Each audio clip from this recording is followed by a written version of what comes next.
Each year, over 560,000 children under 5 years of age die, and over half of these deaths are caused by diseases that have proven cost-effective treatments, including acute respiratory infections, diarrhea, and malaria.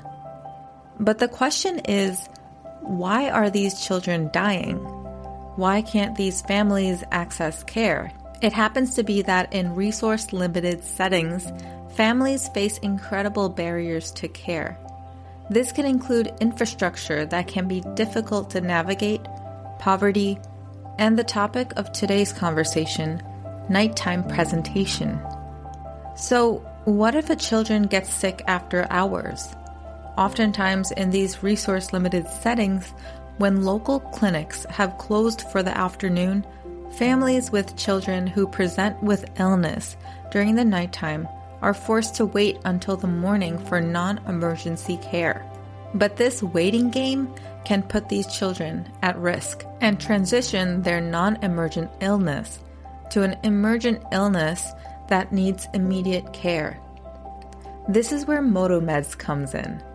MotoMeds Healthline is a pediatric telemedicine and medication delivery service designed by Dr. Eric Nelson's team at the University of Florida to prevent pre-emergent illnesses from transitioning into emergencies at night when children are most vulnerable and isolated. After serving children during the nighttime access to care for 3 years straight in Haiti, they're now working on streamlining and digitizing their clinical support tools. MotoMeds is the perfect example of bridging the gap in health access without interfering with the local infrastructure and health practices in low-resource settings. During this conversation, I get to speak with Dr. Eric Nelson, originator and principal investigator of MotoMeds, as well as Molly Klarman, project director of MotoMeds in Haiti. But before we dive in, here's a little bit about our guests. Dr. Nelson is a pediatrician at University of Florida Health Shands Children's Hospital in Gainesville, Florida. He earned his medical degree from Tufts University and completed his pediatric residency at Lucile Packard Children's Hospital at Stanford University. While at Stanford, he completed a pediatric global health fellowship and served as a pediatric global health physician scientist and instructor for the Division of Pediatric Infectious Diseases. He's currently on staff at the University of Florida Emerging Pathogens Institute and is an assistant professor with the University of Florida Department of Pediatrics. Molly Klarman, our other guest today, is a public health professional who is the Director of Research Initiatives at the University of Florida Public Health Research Lab in Gracieux, Haiti. Molly has conducted research across Latin America and the U.S. in diverse areas including household water purification, development of diagnostic tests for parasitic diseases, and best agricultural practices for watershed management. She spent 7 years working for health and community development-based NGOs in rural Haiti. She began working at the Nelson Lab in December 2017, and to date, she has contributed towards research projects including a needs assessment to investigate the healthcare-seeking behaviors of Haitian families with the onset of illness during nighttime hours, a case control study to investigate specific causes of household diarrhea in children under 5 years of age, and a serosurveillance study of COVID-19 and the improving nighttime access to care and treatment studies to evaluate and expand MotoMeds. Molly earned her undergraduate degree from Lewis and Clark College and a master's of public health degree from Emory University. My name is Hetal Bauman, and this is the Global Health Pursuit. Welcome to MotoMeds. Welcome to MotoMeds. Woo! Okay. Well, Eric and Molly, thank you so much for coming on to the podcast. The first time I heard about you guys was through another podcast called The Point, hosted by Callie Himsel. She's a good friend of mine. We've known each other for, since 2020, since 2019.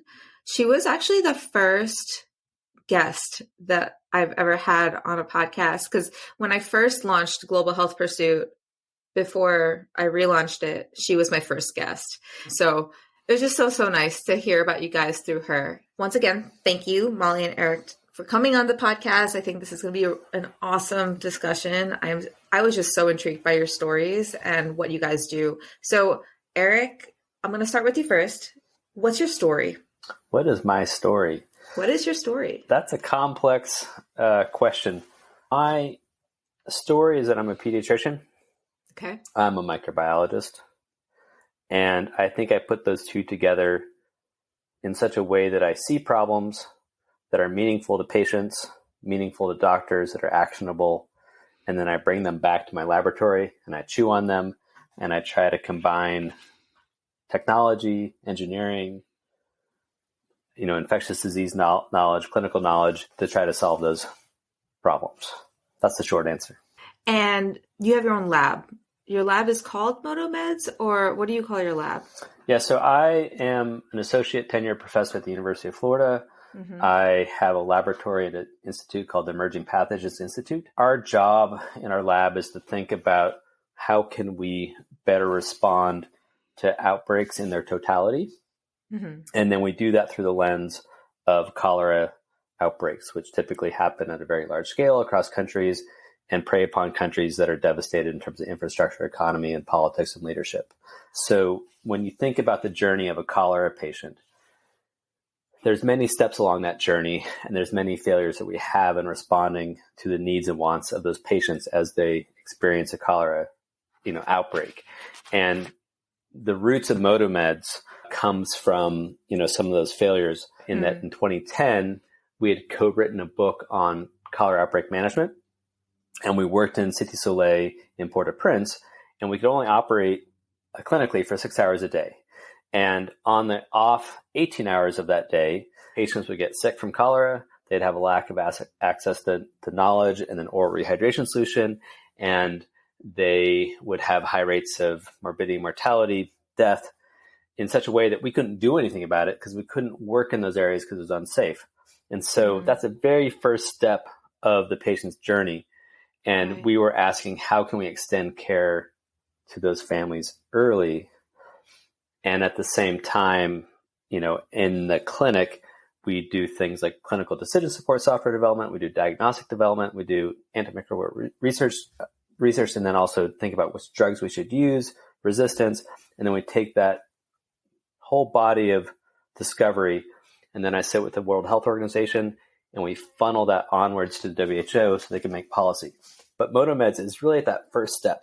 How do you extend care early to families in the off hours to prevent emergencies? Off hours meaning like nighttime? Nighttime is what we target because we feel like that's when families are most marginalized from accessing care. And that's when the needs are highest. And then funny enough, in pediatrics, I really feel like it's a nighttime gig. Kids always somehow make their diseases worse at night. And strangely, that's when they have the least access to care. That's really interesting. So Molly, I'm going to defer to you. What is your story? How did you get involved with MotoMeds? Okay, so I'm a research coordinator, and I've been working with Eric at University of Florida for 5 years. And I'm to develop and expand this MotoMeds project through a series of research studies. And my background is just broadly in public health. So almost all of it has been international work. And the past, 11 years was working with organizations in Haiti. And I had been working for 2 NGOs in Haiti, where I was mostly kind of designing and implementing, evaluating projects in maternal, child, and reproductive health. And both positions were great experiences, but I got to a point where I was getting a little bit bored professionally and was looking into other opportunities, and that's where I met Eric. But I was super excited about it because I was, wanted to get back into research. I kind of missed some of that, evidence-based work in the NGO world, which not to say that it's not evidence-based, but, there's a lot of superlatives thrown around with no facts behind them. So yeah, I was excited to start working with Eric at UF on research again, but then also the specific project that he had proposed really resonated with me. because I had kind of already been doing my own kind of like telemedicine. I had been a telemedicine user, let's say. Like, so when I have kids, when they were sick, I would contact, friends that I knew who are physicians from, just working in public health in Haiti, explain to them what's wrong with my kids. And they would say, okay, I think this is what you need. And I'd go to the pharmacy and buy it. And so I was like, I'm already doing this. Let's provide others this opportunity too. That is so interesting. So the question that came up in my mind was for Eric. MotoMeds came out of your lab at University of Florida. It's not a nonprofit. No, it's definitely not a not-for-profit right now, but that's a problem, and we definitely need to graduate MotoMeds out of academia into the not-for-profit space, because a lot of the technical and academic and scientific things we've solved, and now we need to take this gift and make it fly beyond academia. So the main problem you're really trying to solve is access to care for pediatrics during off hours. So I was just reading on your website, you said each year over 560,000 children under 5 years of age die, and over half of these deaths are caused by diseases that have proven cost-effective treatments, including acute respiratory infections, diarrhea, and malaria. What is the model of MotoMeds, and how are you able to help these children without kind of interfering with the infrastructure that they already have within the country? Well, that's a great question. And I think it's really important to know that different places have different levels of infrastructure. So since we launched MotoMeds around 3.5 years ago, the infrastructure that was in Haiti melted away. So the premise originally was that it is much more cost effective to get to a kid in a pre-emergency state and give low-cost, proven, effective medications early to prevent progression to emergency, where resuscitating a kid with an emergency and stabilizing them is quite expensive and requires an advanced facility. So there was a cost multiplier there. So what is the cost at that point? Well, I think it depends on the setting. So we did a cost effectiveness analysis, and in that study we kind of made some assumptions and did some modeling around what costs might be in a place like Haiti. And it might be $250 to $300, $400 for the cost of admission, which doesn't sound like that much in the US, but that might be a month's salary or maybe even 2 months' salary for a Haitian. Now, the model of MotoMeds is not limited to Haiti at all. So I think one of the best ways of telling the story is, I've got an 11-year-old daughter, and I live in Gainesville, Florida, with an advanced medical center right down the road. Now, if my daughter starts having vomiting and diarrhea tonight, the question will be, what am I going to do? And there'll be a binary, which is, do I wait and miss work and go to the clinic in the morning, or do I go to the emergency room? And there's no in-betweener. Right. Some U.S. entities will have an on-call nurse that might help you navigate that a little bit. But there's something different that we're doing, which is helping a family have knowledge in mind, but then also getting medication in hand. And even in the U.S. environment, with all our infrastructure, we don't do a very good job at that. So in MotoMeds, when a call comes in, we go through a triage assessment and plan. And in the triage, we put them in the green, yellow, or red categories. The red bypass us and go to the hospital either on their own, or we might provide a motorcycle for them to motorcycle off the mountain onwards to the clinic. And then the key is that the green cases will get medication delivery alone, and then the yellow cases will get medication delivery plus a nurse, because there's just certain things you can't do by phone, and you need that in-person encounter with a professional to figure out what's the best approach to management. So that model is not limited to Haiti. It could completely be applied in the U.S. environment and provide a many, many thousands of dollars saving for each emergency room visit that you're averting, in this case at Shands Medical Center at the University of Florida.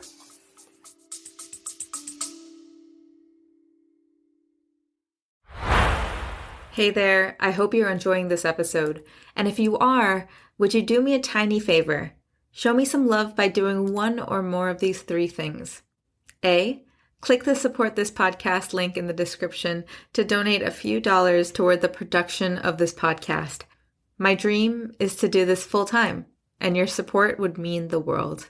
B, you can write me a review on Apple Podcasts and or rate me on Spotify to give me a boost in the algorithm.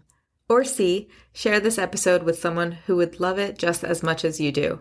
I truly and deeply appreciate you. Let's get back to the episode.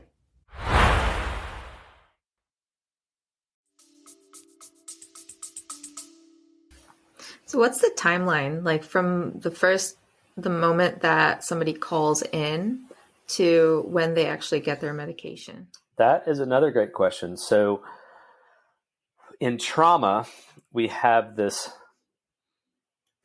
phrase called the golden 1 hour, which is sort of if you can stabilize and get that patient to the operating room or to whatever is the critical intervention within 60 minutes, you have a huge bump in life probability.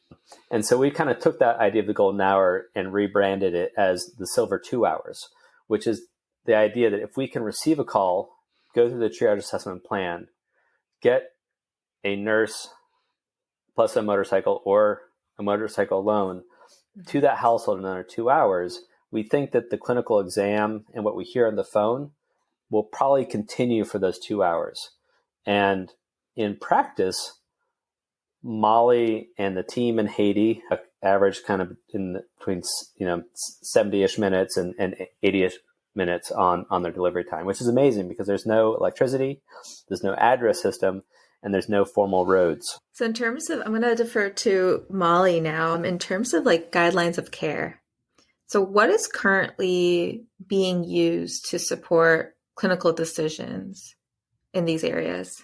Okay, so we developed our own clinical guidelines, and they're based on the WHO IMCI guidelines. So those are the Integrated Management for Childhood Illness guidelines.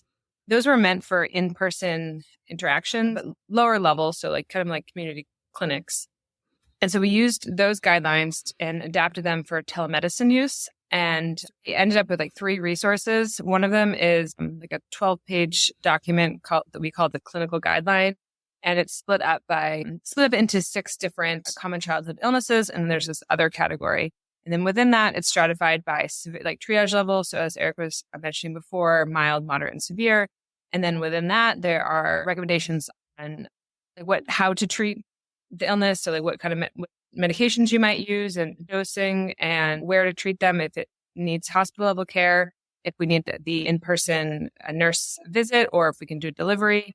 And then there's some additional clinical information on how to come up with like a diagnosis for each of those problems. So it's a very comprehensive document, but it's long and can be a little bit complicated. And then we have a case report form, which has kind of like 2 purposes. So one is a data collection tool for our research, but the other is it guides the provider. So in Haiti, we have nurses and nurse practitioners who staff the call center.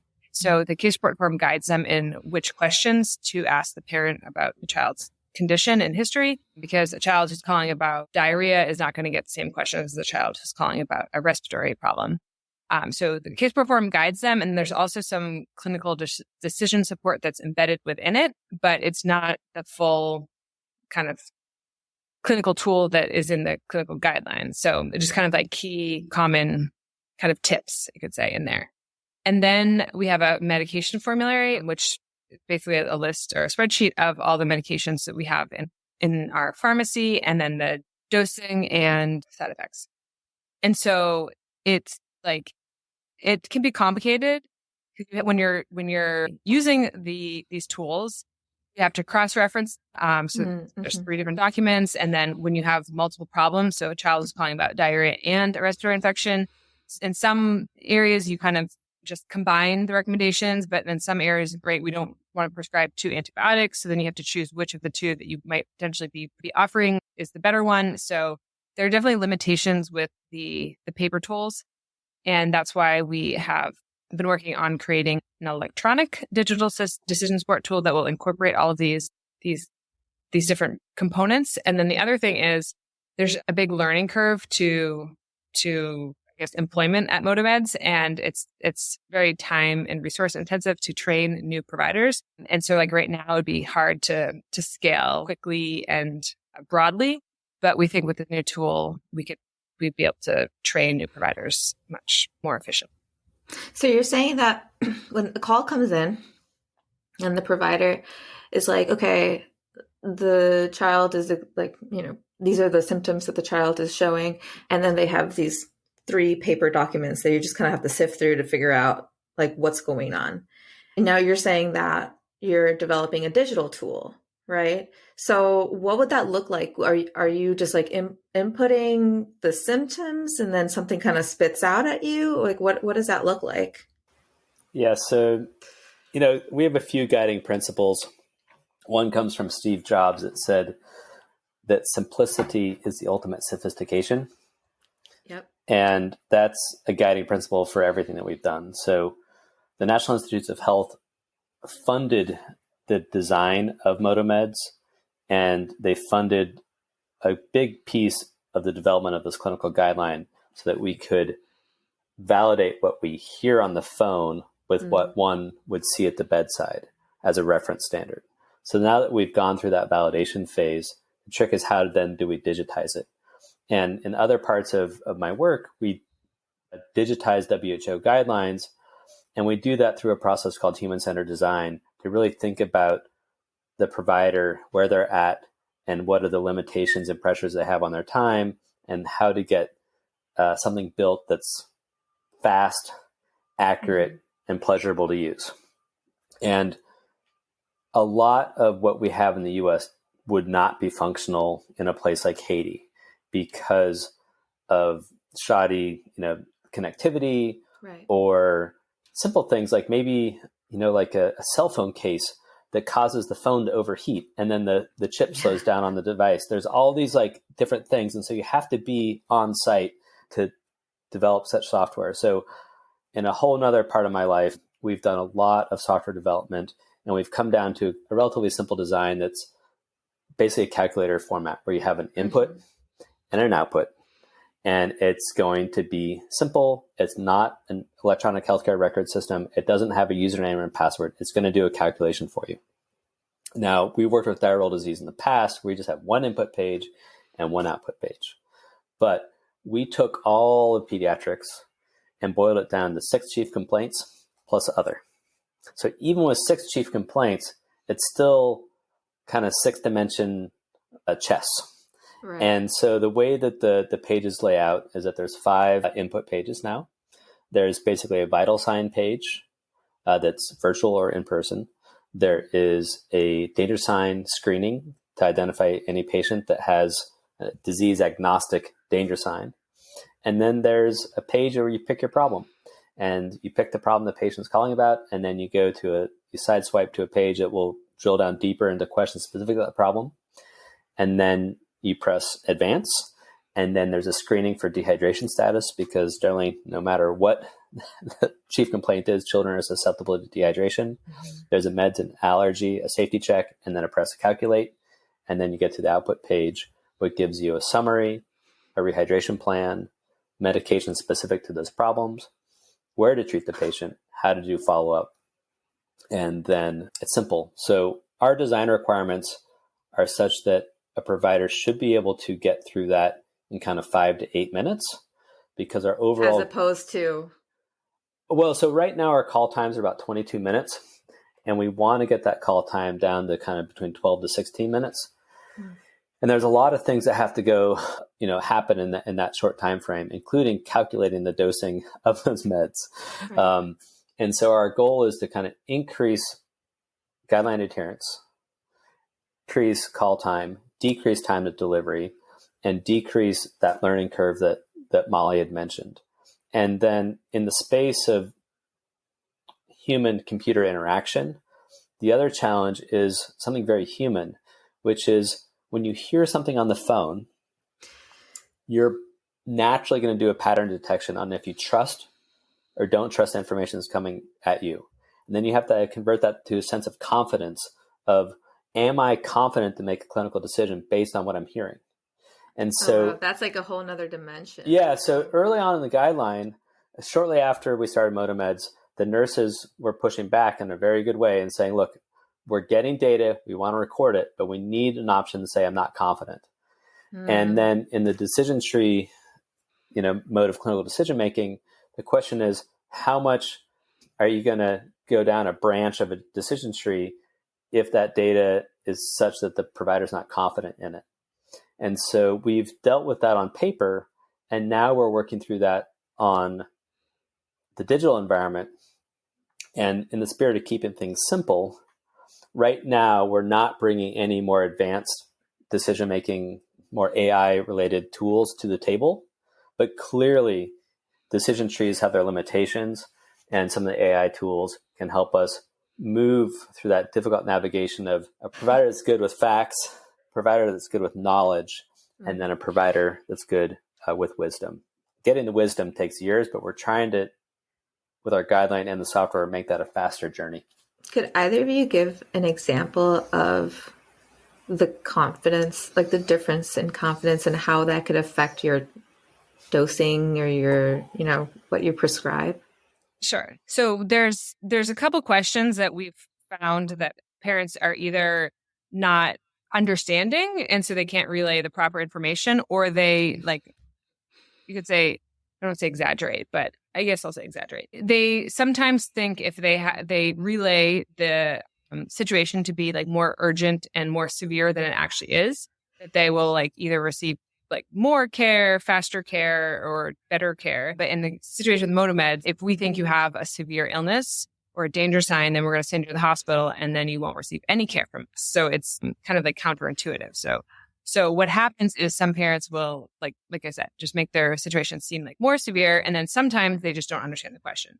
So for example, we there's 4 questions with the dehydration assessment, and so if a parent makes it seem like their child is like severely dehydrated, but then you can like hear, then you ask them like, well, what did the child do today? And they're like, oh, they went to school, and like that doesn't. It's contradictive. Like a child who's severely dehydrated probably wouldn't be going to school like normally, So then they like drill down deeper to see like what specific pieces of information are causing this kind of like contradiction within the kind of like presentation of the case. And then when they mark off something as being not confident, it's kind of just like eliminated from the data you use to come up with a treatment plan. So, for example, the dehydration assessment has like 4 components usually, but if there's one that's marked not confident, we don't count it as yes or no. We just use 3 components to come up with the dehydration assessment, the severity level of the dehydration. So when all of this data is put together at the end of a call, is it stored in like a separate system? Like, because I'm thinking about like EMR systems, right? Medical record systems that we have here. Like the next time that child calls that has like some similar symptoms or whatever, is that brought up? Or is that like the goal? So currently we don't have like an EMR system, and I don't think that's actually the plan. So for the new tool, it's more like a calculator type tool. So once you plug in all the information, you get your output, then, we are storing it for research purposes, but it's not going to be available to the future. I think your question is a really important one because we are not a primary care provider. Right. We are a bridge overnight between daytime primary care providers. And so it's really important that we maintain those relationships, we nurture them, and that we do a good conveying of what the follow-up plan is to the primary care provider. So in the kind of mindset of urgent care, we are dealing with the urgent problem, but we're not managing chronic diseases that would really require more of that past medical history. We're in a very narrow spectrum of clinical practice. We do ask about standing medical problems because that might affect our clinical decision making. The other thing that's really important about what we're doing is that if our guidelines and our software was to cover 100% of the case diversity that we see, we would fail. Mm-hmm. So we're very specific that we target around 90 to kind of 92, 95% of the total cases within our guidelines so that we can keep it simple. And then that remaining kind of 5-ish% or maybe 2-ish% of cases, we defer that from our nurse practitioner and nurse level provider onwards to on-call doctors that will field those more complicated off-guideline cases. And I think that from a design principle standpoint, that's a really key piece is don't try to do everything. Right. Do a good needs assessment and understand where the bulk of the cases is, and then have an option to opt off the guideline to, in this case, a physician that can govern those more complicated cases. The other thing which I haven't mentioned is that we've mainly been focusing on the clinical side of things, but there's a very complex logistics operation at play as well. And I mentioned the drivers, and the drivers are absolutely critical to the success of a MotoMeds model because they have an amazing granular know-how of the landscape that we work in, so that I swear you could almost blindfold a driver and they could navigate through the countryside and find a house in that under 2-hour window. And in many ways, because it's in the middle of the night and the lighting is bad, they are almost blindfolded on what they do. Wow. And that is so essential to work with local pools and motorcycle drivers. And as you know, pools and motorcycle drivers exist pretty much around the world, especially in developing countries. And that's a key piece. The other piece is a paradigm shift when it comes to emergency medical services. So a typical model is you have patients at households and you go identify those patients, you send an ambulance, and you bring them to a centralized resource. We reached out to a partner called Trek Medics that builds a piece of software called Beacon for low resource settings to do EMS work. And we asked them, could we take that paradigm and then flip it upside down such that we move resources from a centralized location out to a household and basically reverse their software pathway. And so they provide us that logistical software and dispatch ability to not only do the dispatch, but then basically track the metrics of time to response, time to delivery, time to return to office. And their logistics system and our design is one that can be centralized or distributed depending on what the design needs.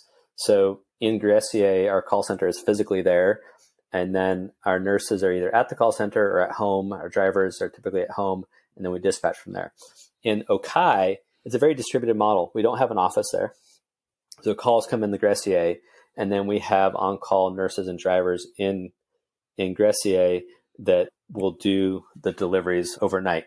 And so it's a really cool kind of new concept in the healthcare space, especially in LMIC settings. However, if you make a study, which is what I originally did when I started MotoMeds, is I studied the food delivery service networks in Dhaka, which is a city soon to be 30 million people, maybe one of the third or fourth largest cities in the world. They have equally and even more so complicated logistics for doing dispatch.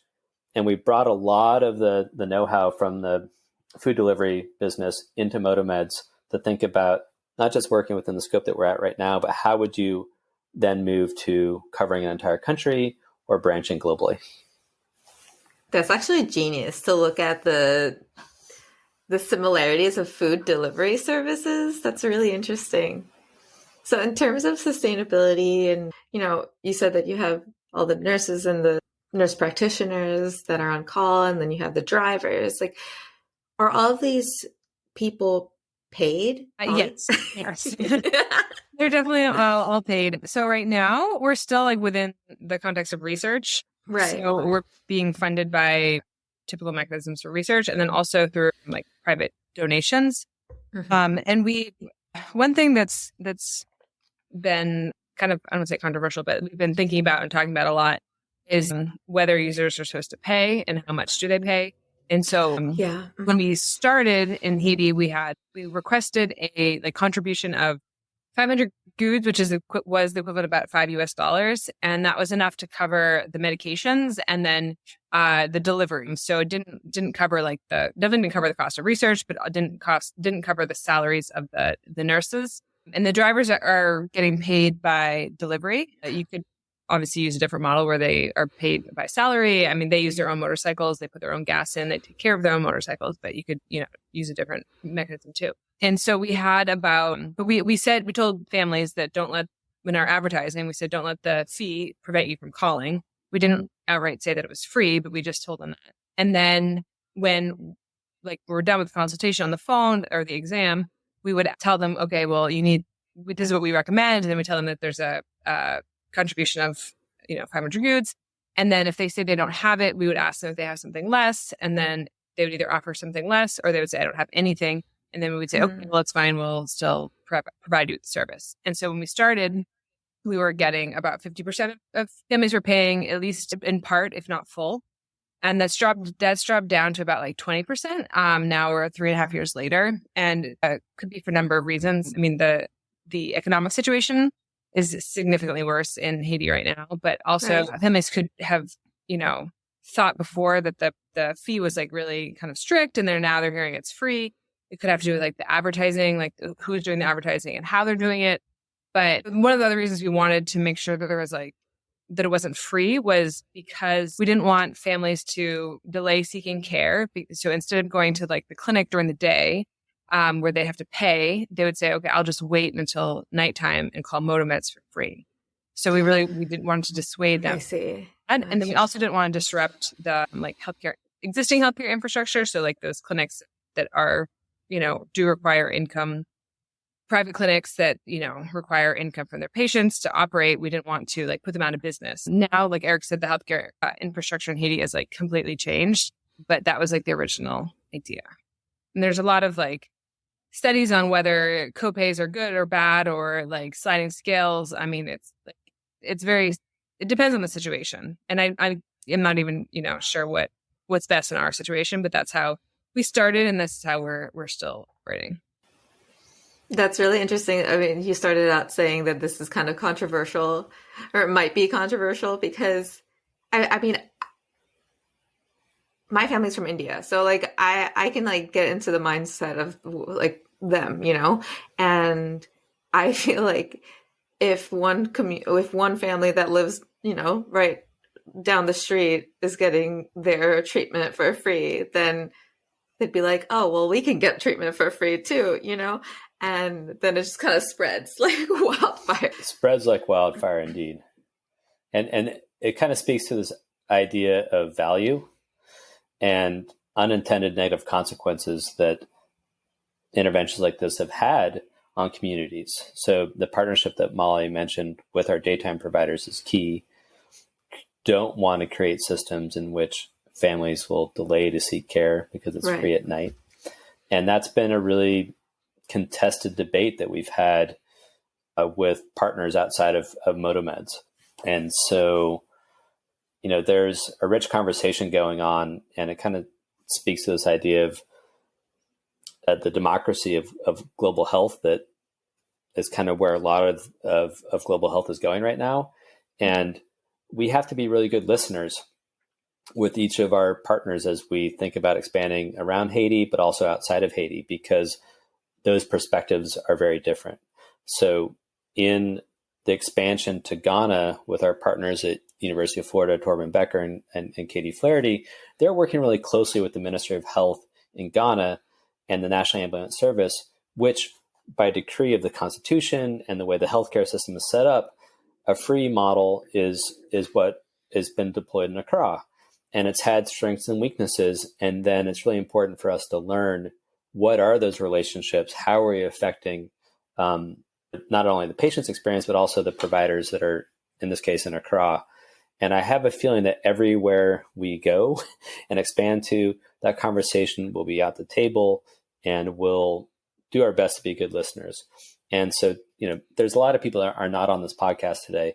We work with a neonatologist and pediatrician who's part of the State University of Haiti, Dr. Chantal Baril, who really does a lot of the advocacy. We work with the ethical review boards at the University of Florida and the government in Haiti to field these cultural and scientific questions. That kind of team for Haiti is the same kind of team environment that we have in Ghana and potentially future places, so that this isn't just out of the minds of Molly and Eric, that we really think about a more kind of holistic approach so it's a win for everyone. You said something about expansion. So earlier in our conversation, you were saying that, the goal might be to become a nonprofit and then, expand from there. Where are you looking to go in the next couple of years? So it's kind of funny. Right now, I feel like we're super vulnerable. And I think our success and our survival will really hinge on expansion because the cost effectiveness model hinges on basically more coverage, which reduces the cost per patient. And so right now, our vision is that we're working in Ghana as a test of adaptability of the MotoMeds model from a place like Haiti to a place like Ghana.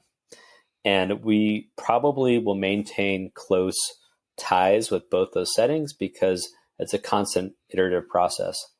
But we do not want to have that level of kind of more micromanaging engagement, right? Because we're too small of a team, and I don't think it's a good, and it also denies a lot of empowerment, which is really important.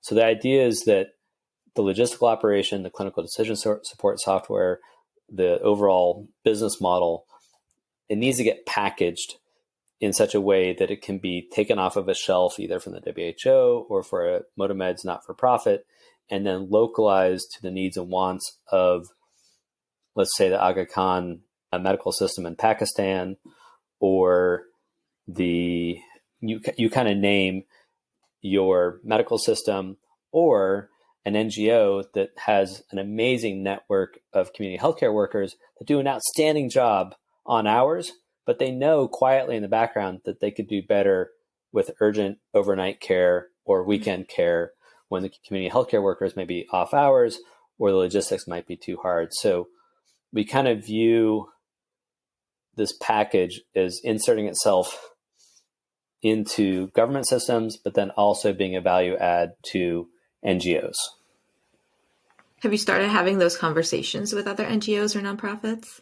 So we've talked to some of the larger, not some of the larger, but like one or two larger NGOs, and they were very receptive of the idea, but neither us or them were ready to commit to any partnership or anything. But yeah, so when we've talked to a number of people about just the MotoMeds model and what we've been doing, but one of the kind of key components of this is the digital clinical decision support tool. Without it, we're not going to have a package. So that is probably the final, not to say the final step, but at the once that is developed and ready to go and it's being tested, immediately following that, we need to finding partners who want to actually implement it. I was just going to say that we've had some really outstanding conversations with big players like Save the Children, and in this case, a Swiss branch of Doctors Without Borders, big players that implement around the world. And there's kind of a very Silicon Valley-esque nature to those calls, which we have a solution for a problem that is a good one. Right. However, I think the very first step is, does, in this case, Save the Children and Doctors Without Borders and other parties, do they want to acknowledge the problem? And I think if you're hustling to just deal with the daytime healthcare needs, you don't have the bandwidth to think about the off hours problems. And so I think that there is a hesitancy to be an early adopter into a MotoMeds model because of a lack of recognition for those 16 or 18 hours of the day that don't have coverage. And I think first you have to recognize that, and then you have to look for a solution. The other piece has been really fascinating out of the National Ambulance Service in Ghana, in which they have this amazing nationalized ambulance service. But they, like many EMS services, a lot of their calls are not emergencies. And so they're burdened with all these non-emergencies, and they need to offload those cases to prioritize the emergencies. And many 911-like services need a solution to do the offloading, including the US, but there's not a mechanism to do that. So MotoMeds can fit that, but then again, you have to first have a recognition of the balance between emergencies and non-emergencies in an EMS system. So it's been frustrating, but I know that it takes time to do adoption. Yeah, and I've always, when you were talking, I just kind of, in my mind, I was just seeing you guys pitching like Shark Tank, Well, I'll say that part of the design initiative started when I was back at Stanford, and I was mentored by a gentleman, Terry Winograd, who was a co-founder of the design school at Stanford.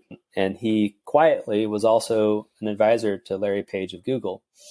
And for a couple of years, I went to Terry, and he wrote little addresses and notes on Post-its and gave them to me and sent me on errands around Silicon Valley to talk with people and think about the design challenge we were facing, trying to learn from the successes of Silicon Valley and trying to avoid the many failures.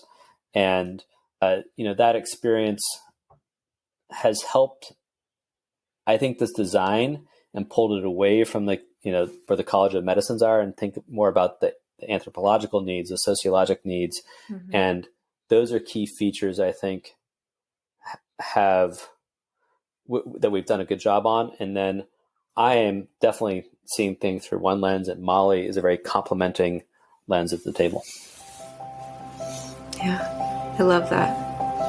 Well, thank you guys so much for coming onto the podcast. I think this is so important. Thank you for listening to this episode. If you'd like to learn more about today's topic and guest, head over to the show notes linked in the description of this episode. There, you can get access to resources, links, and ways you can get involved in the pursuit for global health. And if you loved this episode, don't forget to write me a review on Apple Podcasts and rate the podcast on Spotify. It helps me get in front of more people just like you and continues to elevate the causes we are so passionate about. I'll see you in the next one.